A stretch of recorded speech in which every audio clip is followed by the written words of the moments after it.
Bonjour, aujourd'hui je vais vous parler du championnat mondial junior qui débutait aujourd'hui. Le Canada qui affrontait la Tchéquie pour leur premier match de la compétition et ils n'ont pas déçu avec une victoire de 6-3. Ça a pourtant mal commencé puisque les Tchèques ont pris l'avance de 3-1, mais le Canada a réussi à rebondir grâce à la discipline des Tchèques, mais également par des efforts. Puis ils ont limité les Tchèques à environ 7-8 tirs dans les deux dernières périodes. Euh, donc, d'abord, on va résumer le match. Le Canada s'inscrit en premier, qui d'autre que Mason McTavish, qui jusqu'à là était peut-être le joueur qui a le plus impressionné dans les matchs préparatoires et dans le camp d'entraînement.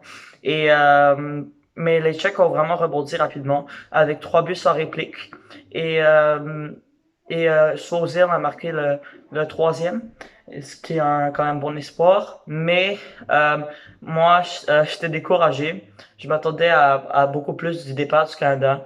Mais j'ai vu que l'équipe a vite rebondi avec le premier de 3 buts de Owen Power, imaginez-vous. Et ensuite, on a créé l'égalité en fin de période du côté du Canada. Et après un 5 contre 3 pénalités au Tchèque, dont une de l'espoir du Canadien, Yann Michak. Et par la suite, on a marqué 2 buts. Puis c'est 2 buts d'Owen Power qui a complété son tour du chapeau. Et en troisième période, Zellweger a fait bouger les cordages et le Canada a gagné 6-3. Donc, je veux que vous commenciez par vous parler d'un joueur qui m'a vraiment impressionné, le numéro 25 du Canada, Owen Power. Il a connu un match incroyable. Déjà, en partant, on sait que c'est quelque chose quand tu es le deuxième joueur et le premier défenseur de l'histoire à jouer et le championnat mondial comme du monde et senior et le championnat mondial junior la même année. Ça, c'est déjà quelque chose d'incroyable à 18 ans. C'est un défenseur très mature. Mais là, non seulement il marque 3 buts, parce que c'est beaucoup plus que le fait qu'il a marqué 3 buts, c'est que il a tellement de dynamisme, il bouge bien la rondelle, il a une bonne mobilité. On dirait qu'il sait tout faire, il est capable de bien s'ajuster entre la défensive et l'offensif. Et puis si plusieurs personnes le voyaient comme un défenseur défensif, il a prouvé qu'il peut apporter beaucoup d'attaques.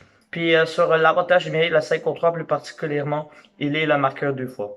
Vraiment là, je ne sais pas comment l'expliquer, mais ça fait vraiment longtemps que j'ai pas vu des jeunes défenseurs aussi matures, aussi bons, et ça fait du bien. Ok, et je voulais aussi vous dire que 5 des 6 buts du Canada ont été par des défenseurs, ce qui est quand même assez impressionnant.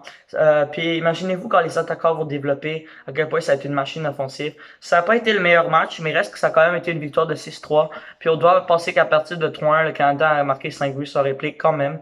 Puis les Tchèques jouaient très bien ce soir. Ils ont eu toute une partie.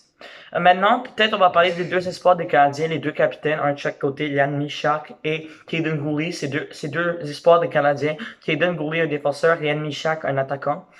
Pour le match de Gooley, écoute, on l'a pas trop vu, mais on l'a vu quelquefois donner des mises en échec très très fort et qui a vraiment ébranlé l'adversaire. Et j'aime savoir ça de Gooley.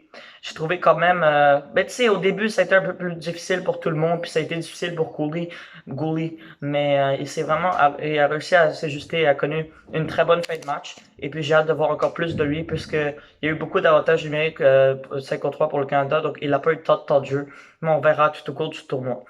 Et de l'autre côté, Yann Michak, un attaquant de 20 ans, qui a un espoir des Canadiens, avait marqué 2 buts en 22 matchs à Laval. Et là, on le voyait au championnat mondial junior comme capitaine de la Tchéquie. Et, euh, ben, moi, je trouvais que c'était difficile pour lui. Puis, Yann Michak, j'ai pas vu beaucoup de matchs de lui, mais je peux constater que c'est un joueur rapide. Et c'est un joueur comme il est là du talent, tu vois bien qu'il fait des feintes, etc. Mais il n'a pas la finition, c'est ça le problème. C'est un joueur spectaculaire sans finition, un peu comme Paul Byron. Je pense que c'est un futur Paul Byron, mais je suis pas le meilleur pour faire les projections, mais de ce que je vois, c'est un futur Paul Byron à peu près. Ce qui n'est pas si pire. Puis, mais quand même, il lui manque un peu la finition. Donc, ok. Honnêtement, le prochain match du Canada va être contre l'Autriche. Ça devrait être un match plutôt facile. Puis peut-être analyser Shane Wright. J'étais un peu déçu de ce que j'ai vu. On veut toujours beaucoup voir Shane Wright. Je sais pas moi, ça fait 2 matchs, puis je sais qu'il a été incroyable dans le junior, etc. Mais c'est pas son début du tournoi idéal. Je trouve vraiment comme il est un peu invisible, puis il provoque pas trop de chances de marquer, etc. Mais bon. Mais par contre, il faut finir avec ça. Le jeune de 16 ans, Connor Bedard, qui est incroyable en ce moment. Il a récolté une mention d'assistance. De ce que je pense, sans jouer beaucoup de minutes de temps de glace. Il était le meilleur pointeur du Canada lors du score d'entraînement. Puis a marqué un but contre la Russie dans le match avant tournoi. Puis il est vraiment impressionnant, puis il a 16 ans. Puis la Russie a aussi joué contre la Suède, puis il y a un autre de 18 ans qui va être dans la même classe de repêchage que Bedard, qui s'appelle Matvei Michkov. Lui a marqué 2 buts en environ 1 minute contre la Suède. Donc ça va être très très très intéressant à surveiller ces deux-là. C'est vraiment les deux joueurs que je surveille dans ce tournoi. Et puis j'ai bien hâte de les voir. Merci de m'avoir écouté. Demain je vous ferai une émission sur ce que je pense du championnat mondial et bonne soirée.